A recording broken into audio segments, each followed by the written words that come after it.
Sabrina Barroso, and I go to Revere High. So it was the summer. I was about 13 years old, and my mom, she works for this law firm here in Boston, and she's an interpreter. And so she wanted me to start working, start getting involved with my community, especially the immigrant community.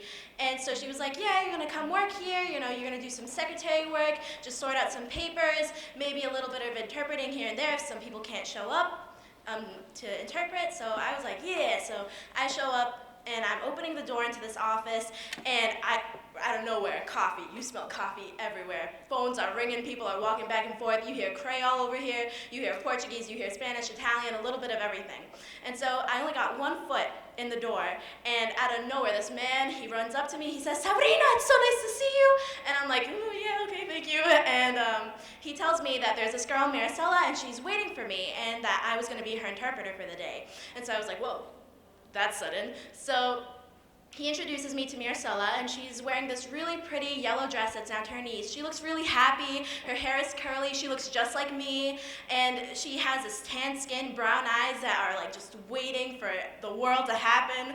And so I shake her hand, and she just knows where to go. So she takes me down the hall, and there's this door open, and there's a student waiting inside there. And you can tell he's a student because he doesn't look that prepared. He has his binder out, you know, he has some questions ready, and he's just sitting there. And so he stands up, he says, hi, it's nice to meet you, Maricela. It's nice to meet you, Sabrina. And I'm just like, yeah, nice to meet you guys too.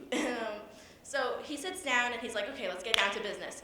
So he starts asking her these questions, right? And she's about 13 too. She's about my age. He says, have you been raped before? Have you been molested before? Why are you a refugee? Where do you come from? He's asking her these intense questions, and I'm sitting here having to think about all these things as I'm shooting these questions out to her.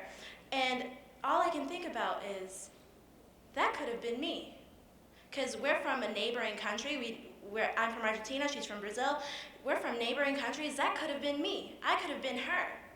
But my parents came here a few years before her parents did, but that could have been me. So their interview finishes. He stands up, he says, thank you for your time, it was nice to meet you guys, we'll meet later. And you know, we're last to leave out of the door, and she stops me, she grabs my hand, she says, Sabrina, thank you so much. And a tear comes out of her eye. And I'm thinking to myself, this girl has just received all these questions, has to answer all these questions, and she has the straightest face. She did not let that student see one of her emotions. And I'm here, I'm shaking, my hands are sweating, I'm freaking out. I'm like, if I say something wrong, this interview's gonna go downhill really fast. She might start crying, I'm gonna start crying, he's gonna start crying. And she's so calm and cool and collected, and I'm here freaking out. And just that one tear. And I said, no, thank you, and I started running. I ran down that hall, and I went into the bathroom, and I started crying. I was crying so much. But from that whole thing, that was the first time I had realized that I was a lucky one. Thank you.